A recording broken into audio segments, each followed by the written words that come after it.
सुप्रभात प्रिय दोस्तों, चैनल को सब्सक्राइब करें, बेल आइकन को प्रेस करें और उसे ऑल पे करें ताकि सभी सुप्रभात प्रिय छात्र छात्राओं। आज मैं आपके लिए क्लास 9th की एनसीईआरटी के पाठगत क्वेश्चन और एक्सरसाइज अभ्यास के प्रश्नों पे मैं डिस्कस करूंगा। आप सभी अपनी कॉपी और पेन ले करके रेडी हो जाएं। मैं प्रश्नों का आंसर आपसे डिस्कस करूंगा और आप समझ करके उस आंसर को अपनी नोटबुक में नोट भी करते जाएं। तो बच्चों, ये सारे प्रश्न ऐसे हैं जो कि आपके पूरे उस चैप्टर की समरी का कॉन्सेप्ट क्लियर करा देते हैं। ठीक है, तो इसलिए मुझे लगा कि मैं अपने 9th क्लास के बच्चों का हिंदी मीडियम का भी एनसीईआरटी का सलूशन देते रहूं, जिससे कि बच्चे अपनी समझ बेहतर कर सकें। तो आइए स्टार्ट करते हैं। सबसे पहले हम स्टार्ट करते हैं कि अमीबा अपना भोजन, यहाँ पे आप देख सकते हैं, अमीबा अपना भोजन कैसे प्राप्त करता है। तो बच्चों, यहाँ आपको समझना है कि अमीबा क्या है, प्लांट्स है कि एनिमल्स है, हाँ, और कैसा होता है। तो सबसे पहले मैं आपको बता दूं कि अमीबा आपका क्या है, एनिमल्स है। और आपने पढ़ा होगा फाइलम प्रोटोजोआ। फाइलम प्रोटोजोआ का एक यूनिसेलुलर एनिमल्स है जिसे अमीबा कहा गया है। ठीक है, तो अमीबा फाइलम प्रोटोजोआ का एक क्या है, एनिमल्स है और यूनिसेलुलर होता है और माइक्रोस्कोपिक होता है। लेकिन यहाँ पे भोजन की बात किया जा रहा है कि ये भोजन कैसे करता है, अमीबा अपना भोजन कैसे करता है। तो यह भी आपको समझ में आना चाहिए कि अमीबा का कोई भी साइज या शेप निश्चित नहीं होता है। अमीबा का कोई भी साइज या शेप जो है निश्चित नहीं होता है। ठीक है, अमीबा का कोई भी साइज या शेप निश्चित नहीं होता है। ये अपना लगातार आकार, अपना शेप बदलता रहता है। ठीक है, तो अब आप यहाँ पे समझ गए होंगे कि ये भोजन कैसे करता होगा। एक तो माइक्रोस्कोपिक है, दूसरा सिंगल सेल का है। तो भोजन कैसे करता है, तो आप देख सकते हैं कि इसके साइड जो किनारे हैं, इसको हम क्या कहते हैं, स्यूडोपोडिया कहते हैं। क्या कहते हैं, स्यूडोपोडिया कहते हैं। ठीक है, स्यूडोपोडिया कहते हैं, यानी इसे हम क्या कहते हैं, कूटपाद। कैसे होते हैं, असत्य कूटपाद। ठीक है, जिसे हम, ठीक है, ये कैसे स्यूडोपोडिया हैं, ये स्यूडोपोडिया हैं। ठीक है, तो इसलिए ये असत्य स्यूडोपोडिया पाए जाते हैं। तो ये अपना आकार आकृति बदलते रहते हैं। तो इनकी जो बाहर की जो मेम्ब्रेन होती है वो बहुत ही लचीली होती है, बहुत ही लचीली होती है। तो इनकी बॉडी के सरफेस पे कोई भी फूड मटेरियल है, मान लीजिए कि यह फूड मटेरियल कहीं इसके संपर्क में ऐसे आ गया, तो ये क्या होगा, ये फूड मटेरियल ये इन स्यूडोपोडिया के द्वारा, ठीक है, ये इन स्यूडोपोडिया के द्वारा क्या होते हैं, कैप्चर कर लिए जाते हैं। ठीक है, तो इस तरह से ये फूड मटेरियल इनके बॉडी के अंदर इंटर कर गया और फिर ये पूरी बॉडी में क्या करेगा, सर्कुलेशन करके डाइजेस्ट हो जाएगा। ठीक है, तो ये हमने आपको बताया कि अमीबा फाइलम प्रोटोजोआ का एनिमल्स है और सिंगल सेल का यूनिसेलुलर है, माइक्रोस्कोपिक एनिमल्स है। ये अपना भोजन किसके द्वारा प्राप्त करता है, इसकी जो मेम्ब्रेन होती है, आवरण जो होता है, बहुत लचीला होता है। तो ये अपने स्यूडोपोडिया के माध्यम से ये भोजन को क्या करता है, अंदर कर लेता है, जिसको हम कह सकते हैं इंडोसाइटोसिस। क्या कह सकते हैं, इंडोसाइटोसिस। तो भोजन किसके माध्यम से ये प्राप्त करता है, इंडोसाइटोसिस के माध्यम से। इन मतलब अंदर, साइटोसिस मतलब इसके अंदर का भरा हुआ जो साइटोप्लाज्म है, ठीक है ना, वह जो मटेरियल्स है इस सेल के अंदर भरा हुआ, ठीक है ना, तो उसमें जा करके ये फूड पार्टिकल्स डाइजेस्ट हो जाता है। तो आप कह सकते हैं कि अमीबा अपना भोजन इंडोसाइटोसिस के प्रक्रिया के द्वारा प्राप्त करता है। चूँकि अमीबा एक कोशिकीय या यूनिसेलुलर जीव होता है, एनिमल्स होता है। एक कोशिकीय जीव में कोशिका झिल्ली कैसी होती है? लचीली होती है, और इस लचीलेपन के कारण बाह्य पर्यावरण का इसके चारों तरफ जो भी मटेरियल, जो भी पदार्थ होगा उससे वो अपना भोजन क्या करता है? प्राप्त कर लेता है। तो कोशिका झिल्ली पुनः अपने पूर्व अवस्था में आ जाती है। जैसे ही ये फूड पार्टिकल्स अंदर चला जाएगा तो कोशिकाएं क्या होंगी? जो कोशिका झिल्ली है वो अपने पूर्व अवस्था में आ जाएगा। इसके बाद कोशिका पदार्थ ग्रहण करके डाइजेस्ट कर लेता है, और इसी प्रोसेस को हम इंडोसाइटोसिस अथवा फाइगोसाइटोसिस कहते हैं।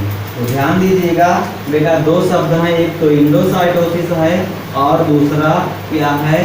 फाइगोसाइटोसिस। ठीक है, फाइगोसाइटोसिस। तो ये अमीबा अपना भोजन किस माध्यम से प्राप्त करता है? तो इंडोसाइटोसिस अथवा फाइगोसाइटोसिस के माध्यम से।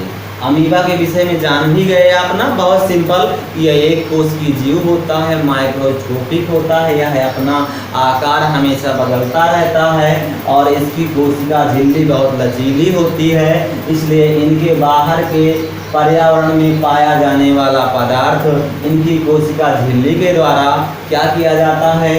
अंदर कर लिया जाता है, और फिर ये कोशिका झिल्ली अपने पुनः पूर्व की अवस्था में आ जाती है। तो इसी प्रक्रिया को हम इंडोसाइटोसिस या फाइगोसाइटोसिस कहते हैं। तो ये रहा आपका क्वेश्चन नंबर लास्ट का, जिसमें अमीबा भोजन कैसे प्राप्त करता है। आइए नेक्स्ट क्वेश्चन का आंसर देखते हैं।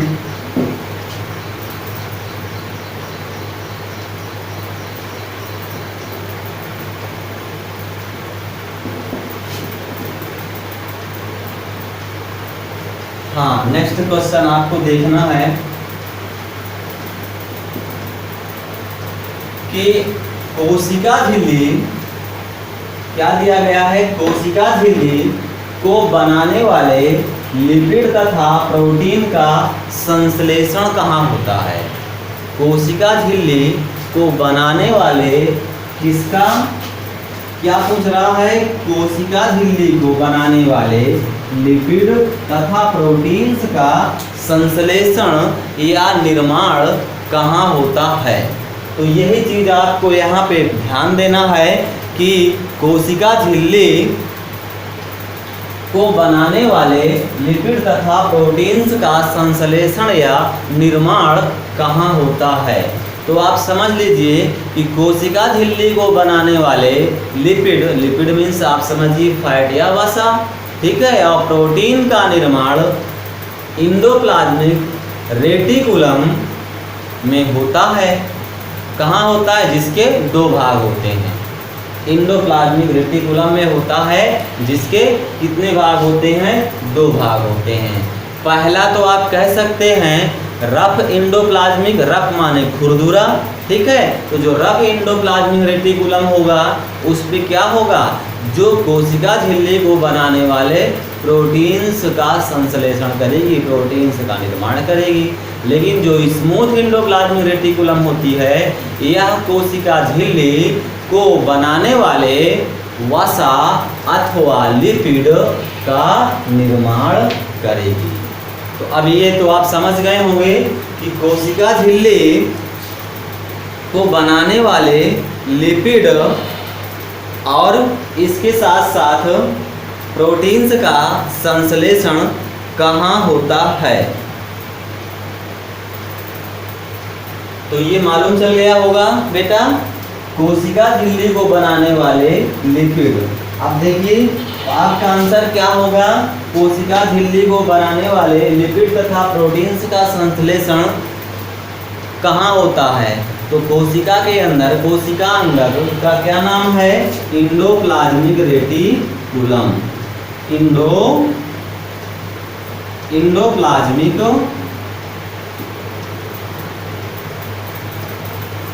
रेटिकुलम, इंडोप्लाज्मिक रेटिकुलम के द्वारा। आंसर क्या लिखेंगे आप? कोशिका झिल्ली को बनाने वाले लिपिड तथा प्रोटीन का संश्लेषण कहाँ होता है? तो इंडोप्लाज्मिक रेटिकुलम के द्वारा होता है। अब ये जो इंडोप्लाज्मिक रेटिकुलम है, एक को तो हम कहते हैं रफ इंडोप्लाज्मिक रेटिकुलम और दूसरे को कहते हैं स्मूथ इंडोप्लाज्मिक रेटिकुलम। तो रफ का मतलब क्या होता है?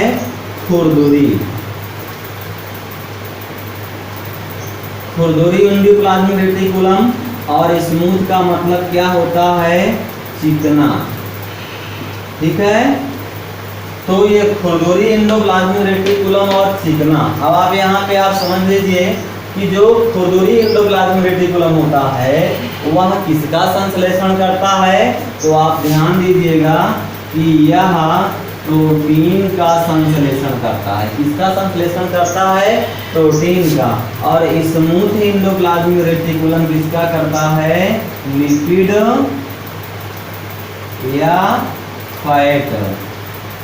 या फैट का संश्लेषण करता है। तो क्वेश्चन सॉल्व हो गया ना कि कोशिका झिल्ली को बनाने वाले लिपिड तथा प्रोटीन का संश्लेषण कहाँ होता है? तो इंडोप्लाज्मिक रेटिकुलम में होता है। अब लिपिड और प्रोटीन की बात आती है तो ये इंडोप्लाज्मिक रेटिकुलम कितने टाइप का होता है? 2 टाइप का होता है, फर्स्ट और सेकंड। फर्स्ट को RER, सेकंड को SER। तो अब यहाँ से भी प्रश्न आता है बहुत हाई कंपटीशन में कि अब आप बताइए कि प्रोटीन का संश्लेषण कोशिका के किस ऑर्गन्स द्वारा होता है? तो या तो वहाँ राइबोसोम दिया होगा, ठीक है, और या तो फिर क्या दिया होगा? इंडोप्लाज्मिक रेटिकुलम में रफ इंडोप्लाज्मिक रेटिकुलम। तो जो आपका मेन आंसर मिलेगा, क्योंकि अगर इंडोप्लाज्मिक रेटिकुलम नहीं होगा तो राइबोसोम सही होगा। अगर राइबोसोम नहीं है, राइबोसोम भी दिया है और रफ इंडोप्लाज्मिक रेटिकुलम भी दिया है, तो चूंकि मेन लोकेशन कहाँ है प्रोटीन बनाने की? RER में है, तो इसलिए rough endoplasmic reticulum answer correct होगा। दोनों बात आप समझ लीजिए कि प्रोटीन का संश्लेषण सेल में राइबोसोम में होता है, लेकिन अगर राइबोसोम ऑप्शन में ना रहे, ठीक है, या राइबोसोम भी दे दिया जाए और साथ में RER भी दे दिया जाए, तो आप RER को ठीक करिएगा, ठीक है, क्योंकि यह क्या है? इंडोप्लाज्मिक रेटिकुलम का क्या है? ये टाइप है जहाँ पे कि प्रोटीन का संश्लेषण किया जा रहा है। ठीक है बच्चों, तो ये तो रहा आपका क्वेश्चन नंबर, यहाँ तक समझ में आ गया होगा। नेक्स्ट क्वेश्चन देखते हैं। कोशिका झिल्ली का क्वेश्चन सॉल्व हो गया। तो लिपिड और प्रोटीन का संश्लेषण कोशिका में कहाँ पे हो रहा है? इंडोप्लाज्मिक रेटिकुलम में। अब अगर प्रोटीन की बात किया जाए तो RER के द्वारा, और अगर बात किया जाए आपसे फैट की तो वो SER के द्वारा, स्मूथ। अब देखो बेटा, क्वेश्चन दिया गया है कि कोशिका का अंगक बिजली घर, ठीक है। अब यहाँ आपको बिजली घर देखना है, ठीक है, बिजली घर। तो अब आप समझ गए होंगे कि बिजली घर को क्या कहते हैं? Power house. क्या कहते हैं? Power house. तो कोशिका, हमने बताया था ना कोशिका क्या है? कोशिका जीवों की मूलभूत संरचनात्मक एवं क्रियात्मक इकाई होती है। कोशिका के अंदर बहुत से कोशिका अंगक पाए जाते हैं, जैसे mitochondria, ribosome, lysosome, Golgi body, vacuole, plastids, chloroplast ना, ये सारे जो अंगक होते हैं वो सेल के अंदर होते हैं। लेकिन अब उसमें जो अंगक पाए जा रहे हैं उनका भी तो अपना फंक्शन है, वर्क है। तो अब यहाँ पे कोशिका का कौन सा अंगक बिजली घर है? अब बिजली तो आप जानते हैं क्या है? एनर्जी है ना, वो एक प्रकार की एनर्जी देती है, तभी तो कोई कार्य होता है। तो जैसे हम लोग भी कुछ कार्य कर रहे हैं, जीवों की जितनी भी वाइटल एक्टिविटीज़ हैं, जैविक क्रियाएं हो रही हैं, उनको एनर्जी की आवश्यकता पड़ती है। तो वो सब कहाँ से सप्लाई होती हैं? तो यही आपको बताना है कि कोशिका का कौन सा अंगक बिजली घर है। तो आपका आंसर करेक्ट क्या होगा? माइटोकॉन्ड्रिया। क्या होगा आंसर? माइटोकॉन्ड्रिया। ये कहाँ पाई जाती है? सेल के साइटोप्लाज्म में पाई जाती है। कहाँ पाई जाती है? सेल के साइटोप्लाज्म में पाई जाती है। अब यह माइटोकॉन्ड्रिया कैसा होता है? ये माइटोकॉन्ड्रिया आप देख सकते हैं कि एक दोहरी झिल्ली युक्त क्या है? आवरण होता है। कैसा आवरण होता है? दोहरी झिल्ली युक्त ये आवरण होता है। तो अब दोहरी झिल्ली युक्त देखो, मैं आपको डायग्राम बना देता हूँ। ये देखो, ये आपने ऐसा स्ट्रक्चर देखा, इसके एक तो आवरण ये हो गया और इसके बाद आप देख सकते हैं ये यहाँ पे कुछ फिंगर लाइक क्या दिखाई दे रहे हैं? फिंगर लाइक फोल्ड पाए जाते हैं। ये देखो, ये फिंगर लाइक फोल्ड पाए गए। तो डबल मेम्ब्रेन हुआ कि नहीं? इसको क्या कहते हैं? आउटर मेम्ब्रेन, और इसको कहते हैं इनर मेम्ब्रेन। ठीक है, तो बाह्य आवरण और आंतरिक आवरण। अब देखिए यहाँ पे इसको क्या कहते हैं? बाह्य आवरण,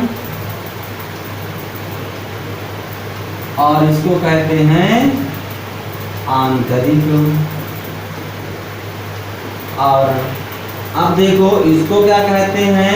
आउटर चेम्बर या बाह्य कक्षक, और इसको क्या कहते हैं? आंतरिक कक्षक। ठीक है, अब इसमें जो भरा हुआ जो पदार्थ है उसको हम क्या कहते हैं? मैट्रिक्स। क्या कहते हैं? मैट्रिक्स। ध्यान दीजिएगा। अब ये मैट्रिक्स इस तरह देखे थे ना आप। अब आपने देखा होगा कि जो फिंगर लाइक फोल्ड हैं, इसमें भी कुछ इस तरह की क्या पाई जा रही हैं? स्ट्रक्चर्स पाए जा रहे हैं। ठीक है ना सब में? ये तो इस तरह से इनको हम क्या कहते हैं? F1 पार्टिकल्स, F1 कण, या आप कह सकते हैं आपसी सोल। ठीक है, सेलुलर रिस्पिरेशन में यही हेल्प करते हैं। तो अब आप समझ गए होंगे कि कोशिका का कौन सा अंगक बिजली घर है? तो माइटोकॉन्ड्रिया। माइटोकॉन्ड्रिया का ये स्ट्रक्चर है, सेल के अंदर साइटोप्लाज्म में पाया जाता है। ठीक है, अब यही माइटोकॉन्ड्रिया, क्यों इसको बिजली घर कहा गया है? क्योंकि माइटोकॉन्ड्रिया जीवन की विभिन्न रासायनिक क्रियाओं को करने के लिए एटीपी के रूप में ऊर्जा प्रदान करते हैं। किसके रूप में एनर्जी देते हैं माइटोकॉन्ड्रिया? एटीपी के रूप में। तो अब आप एटीपी का भी फुल फॉर्म जान लो। एटीपी, ए फॉर, चलो ए फॉर क्या होता है? एडिनोसिन। एडिनोसिन। ए फॉर होता है एडिनोसिन। टी फॉर क्या होता है? ट्राई, जिसे आप क्या कहते हैं? ट्राई। पी फॉर क्या होता है? फॉस्फेट। ठीक है, फास्फेट। तो एडिनोसिन ट्राईफॉस्फेट। यदि एनर्जी जो माइटोकॉन्ड्रिया दे रही है वो किस रूप में देती है? वो एनर्जी आपको एटीपी के रूप में देती है। एटीपी का फुल फॉर्म क्या होता है? एडिनोसिन ट्राईफॉस्फेट होती है। ठीक है, अब एटीपी के रूप में अगर ये ऊर्जा देते हैं, एनर्जी देते हैं, तभी तो इनको पावर हाउस कहेंगे कोशिका का। ठीक है, और यह आवश्यक उपयोगी भी एनर्जी को संचित रखते हैं या स्टोर करते हैं। माइटोकॉन्ड्रिया के पास अपना क्या होता है, डीएनए होता है। ये प्रश्न आ चुका है। इस माइटोकॉन्ड्रिया के पास भी क्या होता है, अपना डीएनए होता है। डीएनए का फुल फॉर्म क्या होता है, D for deoxy, D for क्या होता है, डीऑक्सी राइबो, और एन फॉर क्या होता है, न्यूक्लिक एसिड, और ए फॉर यहाँ पे ए फॉर क्या होगा, न्यूक्लिक, और ए फॉर एसिड। ठीक है, तो इस तरह से आप समझ गए होंगे कि इस माइटोकॉन्ड्रिया में अपना और क्या होता है, डीएनए भी होता है। यह भी ध्यान रखिएगा, ये भी बहुत हाई लेवल के कंपटीशन में पूछा जाता है। तो ऐसे प्रश्न हैं जिनको आपको अभी से ही नॉलेज हो जाने चाहिए। ठीक है, कि कंपटीशन आने वाले समय में आप कंपटीशन भी फाइट कर सकें। तो कुछ ऐसे भी टर्म हैं जिनको आपको अभी से ध्यान देना पड़ेगा। ठीक है, और डीएनए और उसके साथ साथ इसमें राइबोसोम भी होता है। माइटोकॉन्ड्रिया में अपना डीएनए और राइबोसोम भी होता है। तो डीएनए बहुत पूछा जाता है। अतः माइटोकॉन्ड्रिया अपना कुछ अगर कहा जाए तो प्रोटीन्स भी बनाते हैं। ठीक है, तो अब ये प्रश्न का उत्तर क्लियर हो गया ना कि कोशिका का अंगक कौन है। तो कोशिका का अंगक जिसे विधिकर कहा गया है उसका नाम है माइटोकॉन्ड्रिया। माइटोकॉन्ड्रिया क्या है, कोशिका के साइटोप्लाज्म में पाया जाने वाला कोशिका अंगक है। यह गोहरी आवरण के द्वारा घिरा होता है और यह एनर्जी को एटीपी के रूप में क्या करता है, स्टोर किए रहता है, जो कि जैविक क्रियाओं के कार्य को करने के लिए ये अपनी एनर्जी एटीपी के रूप में तुरंत प्रोवाइड करा देता है। ठीक है, तो इस तरह से आप लिख सकते हैं एटीपी का फुल फॉर्म क्या होता है, एडेनोसिन ट्राइफॉस्फेट। इसमें अपना डीएनए और राइबोसोम भी होता है। कुछ हद तक ये प्रोटीन्स भी बनाने का कार्य करते हैं। तो ये तो रहा आपका कि कोशिका का पावर हाउस किसे कहा गया है, या कोशिका का बिजली घर किसे कहा गया है।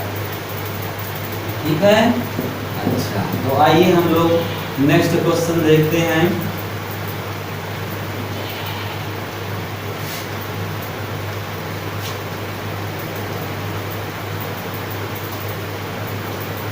अगला क्वेश्चन हम लोग देख रहे हैं कि यदि गाल्जी बॉडी या गाल्जी उपकरण ना हो तो कोशिका के जीवन में क्या होगा। कितना अच्छा क्वेश्चन दिया गया है। ये गाल्जी बॉडी क्या होता है, गाल्जी बॉडी भी आप देख सकते हो कि ये गाल्जी बॉडी सेल के साइटोप्लाज्म में पाया जाने वाला क्या है, एक आर्गन्स होता है। कैसा आर्गन्स है, कोशिका अंगक वाला। ठीक है, जिसे आप क्या कहते हैं, कोशिका अंगक या कोशिकांग। तो गाल्जी बॉडी भी कहाँ पाया जाता है, गाल्जी बॉडी भी सेल के अंदर साइटोप्लाज्म में पाया जाता है। अगर ये ना हो तो कोशिका के जीवन में क्या प्रभाव पड़ेगा। ठीक है, तो आप समझ सकते हैं गाल्जी बॉडी ना हो तो जो एंडोप्लाज्मिक रेटिकुलम में संश्लेषित पदार्थ को गाल्जी बॉडी के द्वारा ही संचयन, रूपांतरण, पैकेजिंग और एक जगह से दूसरी जगह विभिन्न स्थानों तक कोशिका के अंदर और बाहर भेजने का कार्य किया जाता है। ठीक है, तो अगर ये गाल्जी बॉडी रहेगी ही नहीं तो कैसे जो है आप पदार्थों को कोशिका के अंदर और बाहर या पैकेजिंग करके कैसे आप ट्रांसफ़र कर सकते हैं। इसका भी अपना कार्य है। तो आप समझ गए होंगे कि एंडोप्लाज्मिक रेटिकुलम जब भी प्रोटीन, फैट जैसे मटेरियल्स का निर्माण करती है तो यह गाल्जी बॉडी के द्वारा या गाल्जी उपकरण के द्वारा, अब ये गाल्जी बॉडी के द्वारा या गाल्जी उपकरण के द्वारा ही इसको क्या किया जाता है, ट्रांसपोर्ट किया जाता है। ठीक है, तो अब आप इसको भी बहुत आसानी से आप समझ सकते हैं कि ये जो गाल्जी बॉडी है ये सेल के अंदर कुछ ऐसे स्ट्रक्चर्स के रूप में प्रेजेंस होती है, ठीक है। ये गाल्जी बॉडी तो सेल के अंदर पाया जाने वाला ये कोशिका अंगक गाल्जी बॉडी है। और यह कार्य क्या करता है कि जो भी इंडोप्लाज्मिक रेटिकुलम अपना किसका निर्माण करता है, प्रोटीन्स का और लिपिड का। तो जब ये पदार्थों का निर्माण होगा प्रोटीन्स का और लिपिड का, तो इनको ट्रांसपोर्ट करने के लिए किसकी आवश्यकता पड़ती है, गाल्जी बॉडी की आवश्यकता पड़ती है। तभी ये गाल्जी बॉडी उसको क्या करता है, स्टोर करेगा, उसकी क्या करेगा, ट्रांसपोर्टेशन के लिए तैयार करने के लिए पैकेजिंग करने का भी कार्य करेगा। एक स्थान से दूसरे स्थान तक विभिन्न कोशिकांगों तक उसको क्या करेगा, कोशिका के अंदर और बाहर भेजने का कार्य करेगा। कुछ परिस्थिति में गाल्जी बॉडी में सामान्य शक्कर या शुगर से जटिल शक्कर भी बनाई जाती है, कॉम्प्लेक्स शुगर भी बनाई जाती है, ठीक है। गाल्जी उपकरण के द्वारा लाइसोसोम को भी बनाया जाता है, गाल्जी के द्वारा लाइसोसोम भी बनता है। सेल ऑर्गेनेलिज होता है ना लाइसोसोम, जिसे आप क्या कहते हैं, सुसाइडल बैग्स या आत्महत्या की थैली कहते हैं, ठीक है। कोशिका निर्माण प्रक्रिया में गाल्जी बॉडी भी शामिल होता है। जब सेल का फॉर्मेशन होता है तो उसमें भी ये गाल्जी बॉडी अपना रोल अदा करता है। यदि गाल्जी उपकरण को या गाल्जी बॉडी को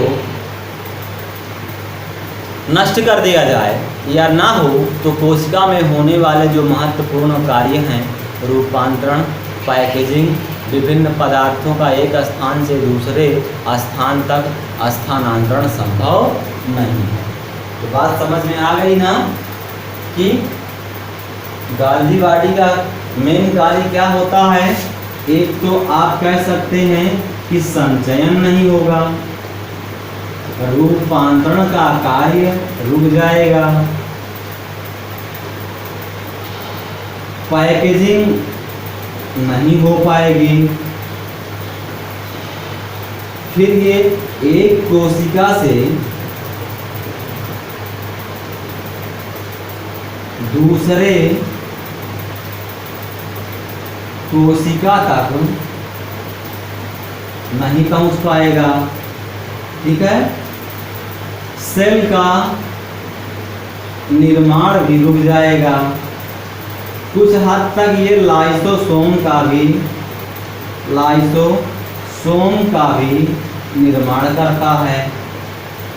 तो ये सारी और कोशिका के अंदर और कोशिका के बाहर पदार्थों का आना जाना भी रुक जाएगा। तो आप बता दीजिए क्या प्रभाव पड़ेगा, बताइए।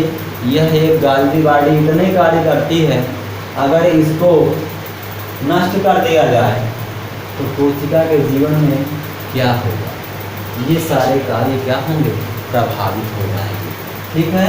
आइए अब नेक्स्ट क्वेश्चन को देखते हैं।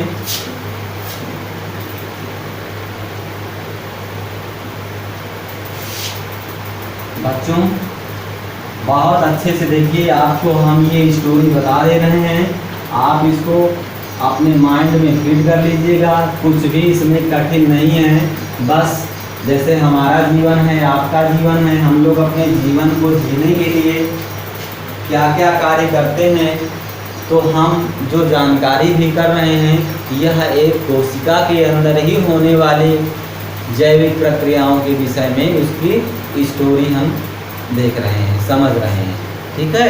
इसमें कुछ ज़्यादा याद करने की आवश्यकता नहीं है। आइए देखते हैं, यदि प्लाज्मा झिल्ली फट जाए या टूट जाए तो क्या होगा। प्लाज्मा झिल्ली या प्लाज्मा मेम्ब्रेन या सेल मेम्ब्रेन वो क्या है, टूट जाए या फट जाए तो क्या होगा, ठीक है। तो अब इस प्रश्न का उत्तर भी आपको अपने से ही समझना है कि इस प्रश्न का उत्तर हम कैसे दें। तो यहाँ पे आप समझ सकते हैं कि यदि प्लाज्मा झिल्ली सेल मेम्ब्रेन या प्लाज्मा मेम्ब्रेन क्या हो, फट जाए, प्लाज्मा झिल्ली फट जाए या टूट जाए तो क्या होगा। तो आप समझ सकते हैं यदि प्लाज्मा झिल्ली या कोशिका झिल्ली या सेल मेम्ब्रेन या प्लाज्मा मेम्ब्रेन फट जाए या टूट जाए तो कोशिका के अंदर का आंतरिक रासायनिक संगठन नष्ट हो जाएगा। क्या हो जाएगा? कोशिका के अंदर का आंतरिक और रासायनिक संगठन नष्ट हो जाएगा और यह अपना आधारभूत कार्य, ठीक है, संपन्न नहीं कर पाएगा और ऐसे क्षतिग्रस्त कोशिकाएं मर जाती हैं, जिसे लाइसोसोम जैसे अंगक पचा देते हैं। अब आप समझ गए होंगे ना, ये प्लाज्मा मेम्ब्रेन आपको ये क्या है। मान लीजिए ये कोई एनिमल सेल है, अब इसकी झिल्ली अगर फट जाए ना या टूट जाए तो आप बताओ इसके अंदर का जो आंतरिक रासायनिक कंपोजिशन है वो क्या होगा? वो नष्ट हो जाएगा ना। और यदि वो नष्ट हो गया तो इसके जो बेसिक फंक्शन थे, आधारभूत जो कार्य थे, वो कहाँ संपन्न हो पाएगा? वो संपन्न नहीं हो पाएगा। और जब संपन्न नहीं हो पाएगा तो आपको पता है कि इसके अंदर भी जो लाइसोसोम के जैसे ऑर्गन्स मौजूद हैं, ऐसे पावरफुल एंजाइम का सिक्रीशन करने वाले, और जब आधारभूत कार्य संपन्न नहीं होगा तो क्या होगा कि ऐसे जो क्षतिग्रस्त कोशिकाएं होंगी वो क्या होंगी? मर जाएंगी और मर जाएंगी तो यही लाइसोसोम फट करके अपने एंजाइम को बाहर छोड़ देगा, तो जिससे कि वो अंगक क्या हो जाएंगे? डाइजेस्ट हो जाएंगे। ठीक है, आप समझ गए ना कि मेन कार्य क्या है। इनके बेसिक फंक्शन जो है, आंतरिक रासायनिक संगठन जो है वो नष्ट हो जाएगा, कोशिकाएं मर जाएंगी। ठीक है, आइए अब हम लोग आगे की ओर बढ़ते हैं। आगे का जो क्वेश्चन दिया गया है बहुत ही इम्पॉर्टेंट है, आपकी हर एक क्लास में पूछा जाता है आपसे, और आप अगर ऐसे प्रश्नों को आप अपने माइंड में फीड कर लिए तो फिर आप चाहे किसी भी क्लास में जाएं और कहीं पर भी रहें, आपकी बायोलॉजी एकदम धुआंधार रहेगी। कहीं से कुछ भी पूछ लो आप तुरंत उसका आंसर दे देंगे। ठीक है, तो आइए देखिए बच्चों, दिया गया है प्रोकैरियोटिक कोशिकाएं और यूकैरियोटिक कोशिकाएं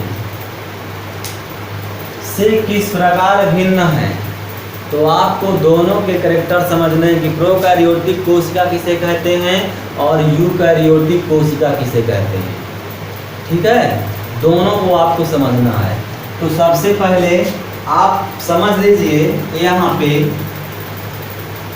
कि प्रोकैरियोटिक कोशिका और यूकैरियोटिक कोशिका। तो प्रोकैरियोटिक मीन्स क्या होता है? प्रो मीन्स प्रिमिटिव, हम लिख देते हैं प्रो। प्रो मीन्स क्या होता है? प्रिमिटिव, जिसे आप कह सकते हैं आद्य या प्राचीन कोशिकाएं। और कैरियन मीन्स क्या होता है? न्यूक्लियस, और न्यूक्लियस मीन्स क्या होता है? केंद्रक। ठीक है, अब इन दोनों को मिला दिया जाए तो प्रो मीन्स प्रिमिटिव और कैरियन मीन्स न्यूक्लियस। मीन्स आप कह सकते हैं असत्य केंद्रक। क्यों? और यहाँ पे यू लिखा हुआ है। यू मीन्स क्या होता है? यू मीन्स होता है ट्रू, यानी कि सत्य। ठीक है, तो प्रोकैरियोटिक और यूकैरियोटिक, इसमें पाया जाएगा सत्य केंद्रक। कैसा केंद्रक होगा? सत्य केंद्रक। और इसमें होगा असत्य केंद्रक, फॉल्स न्यूक्लियस। क्यों होगा? क्योंकि इसका एग्जाम्पल आप समझ सकते हैं कि मान लीजिए यह एक बैक्टीरियल सेल बनी हुई है। ठीक है, और ये बैक्टीरियल सेल की क्या है, कैप्सिड है। इसके अंदर जो सेल के अंदर भरा हुआ पदार्थ है, कुछ ये न्यूक्लियस ऐसे आपको दिखाई दे रहा है, ठीक है। लेकिन न्यूक्लियस के चारों ओर क्या है, न्यूक्लियर मेम्ब्रेन केंद्रक झिल्ली क्या है, एब्सेंट है, तो इसलिए ये असत्य केंद्रक हो गया। वहीं पे अगर आप यूकैरियोटिक कोशिकाओं में देखें तो वहाँ पर जो केंद्रक पाया जाएगा वह केंद्रक कैसा है, आपको दिखाई दे रहा है, एकदम स्पष्ट दिखाई दे रहा है ना। यानी केंद्रक के अंदर का जो मटेरियल है वो केंद्रक के अंदर है और सेल का जो साइटोप्लाज्म है वो दोनों को अलग कर रहा है। लेकिन यहाँ पे क्या है, यहाँ पे केंद्रक के अंदर का मटेरियल और सेल के अंदर का दोनों एक दूसरे में मिले हुए हैं, इसलिए इसको हम क्या कहते हैं, न्यूक्लियोइड कहते हैं। क्या कहते हैं, न्यूक्लियोइड, ठीक है। और ये केंद्रक हो गए। अब इनका अगर इसकी साइज की बात किया जाए तो इनकी जो साइज होती है 1 से लेकर के कितने मिली माइक्रोन तक होती है इनकी साइज, तो इनकी साइज भी आप समझ सकते हैं कि 1 से लेकर के लगभग 10 मिली माइक्रोन तक होती है। कितने मिली माइक्रोन तक होती है, ये 10 मिली माइक्रोन तक होती है, ठीक है। और इनकी साइज अगर देखा जाए तो इनकी साइज जो है आप कह सकते हैं कि इनकी साइज जो है 5 से लेकर के लगभग 100 मिली माइक्रोन तक होती है, ठीक है। ये जो है आकार में छोटे होते हैं, ये आकार में बड़े होते हैं। इसमें क्या है, केंद्रक झिल्ली एब्सेंट होती है, इसमें केंद्रक झिल्ली प्रेजेंट होती है। यूकैरियोटिक कोशिका में वेल डेवलप्ड सेल होती है ना। और इसमें कई ऑर्गेनेज, कई अन्य अंगक भी एब्सेंट होते हैं, लेकिन सभी कंप्लीट ऑर्गेनेज यूकैरियोटिक सेल्स में होते हैं। और क्या, प्रोकैरियोटिक कोशिकाएं क्या होती हैं, प्रकाश संश्लेषण वाले जीवों में क्लोरोफिल झिल्लीदार किसके, कैप्सूल के रूप के साथ होता है, लेकिन यूकैरियोटिक में क्या होता है, प्लास्टिड के साथ होता है। जैसे बैक्टीरियल सेल में आप देखते हैं ना, कैप्सूल प्रेजेंस होता है, वो कैप्सूल क्या कर रहा है, वो कैप्सूल जो है फोटोसिंथेसिस में हेल्प कर रहा है। लेकिन वहीं पे अगर यूकैरियोटिक में बात करें तो वहाँ पे प्लांट सेल में प्लास्टिड्स लवक मौजूद होते हैं, ठीक है ना, उसके माध्यम से होता है फोटोसिंथेसिस। और क्या है, इसमें वास्तविक केंद्रक नहीं होता है, अभी हमने बताया, इसमें असत्य केंद्रक, इसमें सत्य केंद्रक होते हैं, ठीक है। इसमें केंद्रक झिल्ली के साथ साथ पाए जाने वाले सेल ऑर्गेनेज भी प्रेजेंट होते हैं, ठीक है। तो इस तरह से आपका ये क्लास आज यहीं तक। Thank you so much, love you all. खूब पढ़िए, मन से पढ़िए और आनंद लीजिए। और आप इस वीडियो चैनल पे बने रहने के लिए आप लाइक, शेयर और सब्सक्राइब कर लीजिए, जिससे कि और कहीं पर कोई कंफ्यूजन हो तो आप कमेंट करिए, मैं आपको उसका आंसर देने की कोशिश करूँ।